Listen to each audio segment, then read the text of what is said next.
Hello there, welcome or welcome back to my channel, or if you're new here, hi, my name is Samantha, and this is my channel where I talk all about books.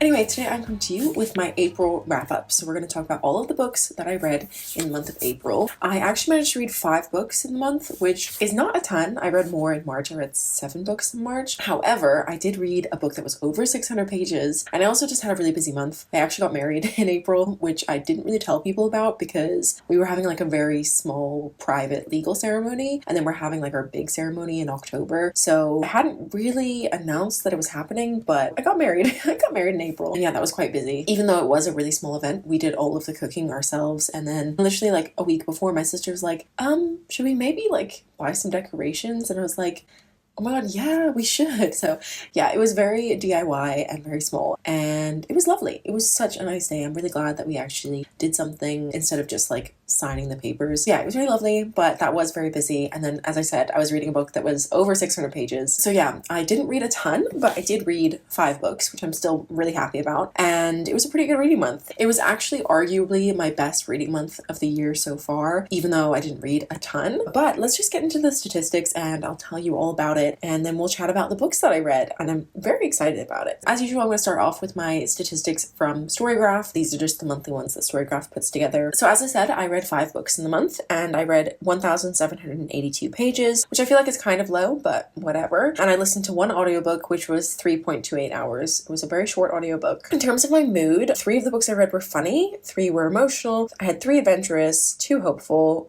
2 dark, and 1 tense. As usual, the whole spectrum of human emotion, although leaning more towards funny, emotional, hopeful, because obviously that was the vibe. 4 of the books I read were medium paced and 1 was fast paced. For page number, we finally have something that's not in the 300 to 499 pages category, because that's where I usually am. So 3 of the books I read were in that category, and 1 was over 500 pages, as I said. And I had 1 audiobook, which was less than 8 hours. It was very short, as I said. In terms of my fiction nonfiction split, I actually only read fiction books in the month, although I am currently reading a nonfiction book and I'm almost done with it, finally. I did make some progress in that in April, but I just didn't finish it. But I'm hoping to finish 2 nonfiction in May, and then I will have caught up with my goal of reading 1 nonfiction book a month. In terms of my genre, I read 4 romance books. Unsurprising. 2 fantasy, because 2 of those romance books were fantasy romance, 2 contemporary, again, 2 contemporary romance, and 1 science fiction. And then in terms of format, I read 2 print books, 2 digital books, and 1 audiobook. And now we're getting to the very exciting part, which is my average rating. I haven't checked, but I'm almost certain that this is my highest average rating in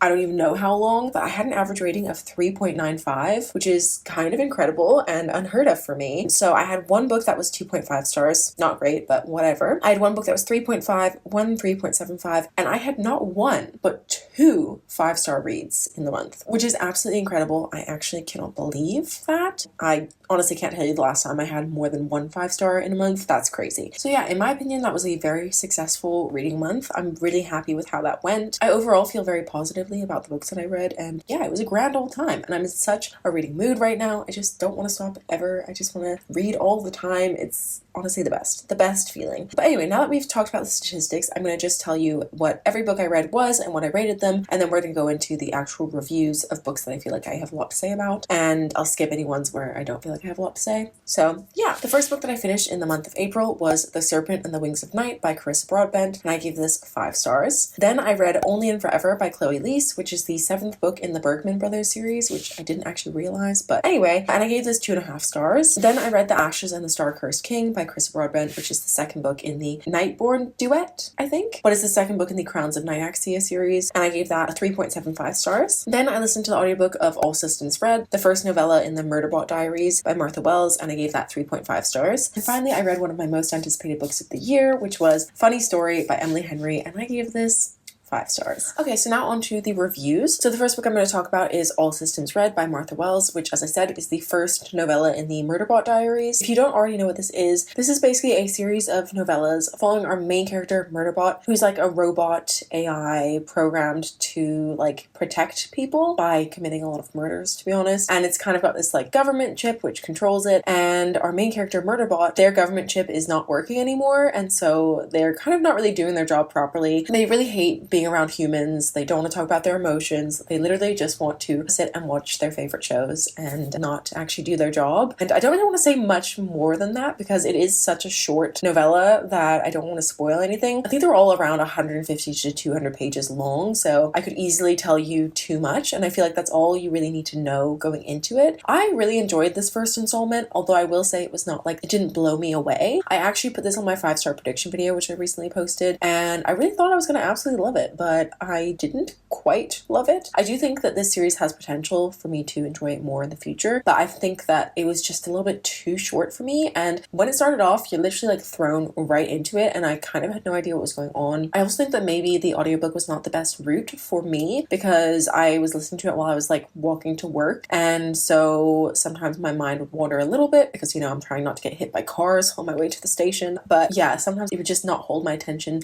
100%. But I don't know if that's actually the book's fault or just the audiobook or me. But I did still really enjoy it. But I will definitely be continuing on with the series, and I'm hoping to enjoy it more in later installments. Anyway, the next book I'm going to talk about, I'm actually going to talk about 2 books at once, which are The Serpent and the Wings of Night and The Ashes and the Star-Cursed King by Chris Broadbent. As I said, these are the first 2 books in the Crowns of Nyaxia series, but they are their own duet because I think there are going to be 2 more books following a different character, but they are going to be set after the events of this first duet, so you do need to read it first before you continue on if you're interested. But if somehow you don't know what The Serpent and the Wings of Night is about, this is basically a romantasy series following our main character Araya, and Araya is a human living in a world of vampires, and she has actually been sort of adopted by the king, who's like the king of the vampires basically. So yeah, she was adopted by him when she was very small, and she's always grown up in like the vampire world, and the vampires and humans do sort of coexist, but it's not really a great experience for the humans, obviously, because they are essentially the prey. So she's always felt kind of scared for her life, even though she is quite strong and capable. Anyway, I think in the first book she's about 23 years old, and basically every so often, I don't actually know how often it is, there is this big competition called the Kajari, I think, and it's basically 7 trials that go with like the phases of the moon, and it's kind of Hunger Games-esque in the way that like in each trial a lot of people die and there can only be one victor. Anyway, so Araya enters into the trials, and in the trials she comes across this guy called Rain, who is a vampire, and he kind of takes an interest in her, and she's very wary of that. She doesn't trust him, and she's like, why does this random powerful vampire have an interest in me? Because I'm just a human. And things kick off from there. And it is a romantasy, so I'm assuming you can kind of see where it's gonna go, but I don't want to give you any spoilers. Anyway, I absolutely loved the first book. I had such a fun time with this one. I mean, obviously I gave it 5 stars, but I really loved this. I love trials in books. I've mentioned this many times before, but I absolutely love trials. I find them to be such a good way to progress the story. I think they add such an interesting element because you've got something going on all the time. I also feel like the trials did differ quite a bit. Like in a way they were kind of similar, but each trial had a different element to it, which made it interesting. Yeah, I just absolutely loved it. I ate it up. Is it the best book that's ever been written? Absolutely not, but I absolutely loved it. And I love Rain as a character so much. Anyway, with that being said, as much as I adored the first book, I think the second book was a lot weaker. I read a few reviews and a lot of people said that Araya lost a lot of her character in the second book, and I would say I definitely agree with that. And I also think that the ending of the second book was kind of convenient. It is definitely setting things up for the next series, but I think it could have been grander than it was. So yeah, I did enjoy the second one as well, but it definitely was not the same level as the first book. So yeah, first book was a 5-star, the second book was a 3.75. And I do still need to go back and read the novella that you're supposed to read between the 2 books, which I didn't realize. So yeah, I will be reading that at some point. So far, I'm obsessed with that series and I'm so excited for the next one. I would highly recommend it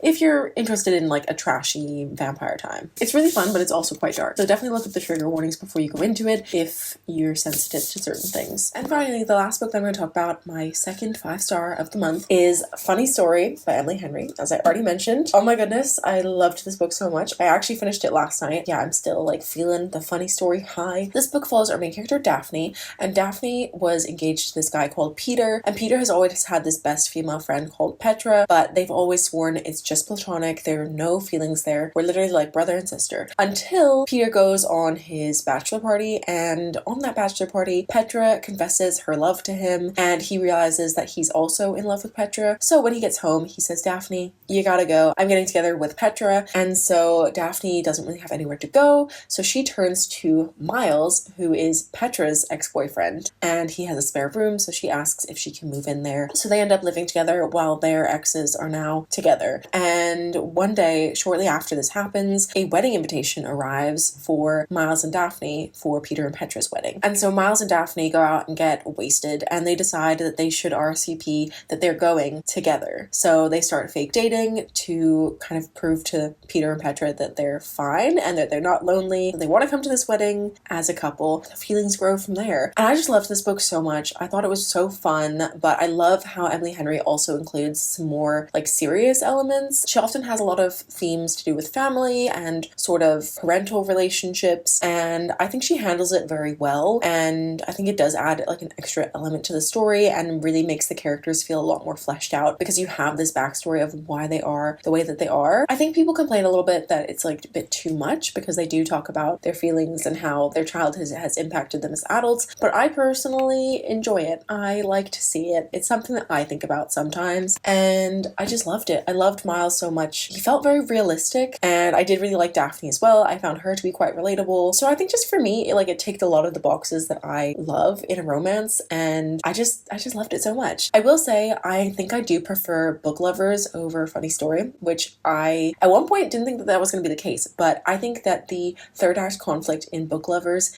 is better than the third act conflict in this one. Although this one, I was not mad about the third act conflict, which is crazy because I normally hate it, but I actually think that she does them pretty well. So yeah, I did enjoy it, but I think the one in Book Lovers is even better. Book Lovers is still my favorite Emily Henry, and then probably this, and then Beach Read, and then I haven't read Happy Place yet. I'll give you my ranking at some point once I've read Happy Place. But yeah, I absolutely love this. 5 out of 5. Don't be surprised if you see 2 Emily Henry books on my favorites of the year because they might both be there. But anyway, those were all of the books that I read in the month of April. Please let me know what books you read down below. I would love to know. Did you have any 5-star reads? Have you also read Funny Story? Are you going to? I'd love to know. But yeah, that is all that I have for this video. So thank you so much for watching. I hope you liked it. If you did, please give a thumbs up. If you're new here, feel free to subscribe down below. And I'll see you very soon with another video. Bye. You in the backyard and you're all fine in the summer. Stay there for 3 weeks where we learn to love each other.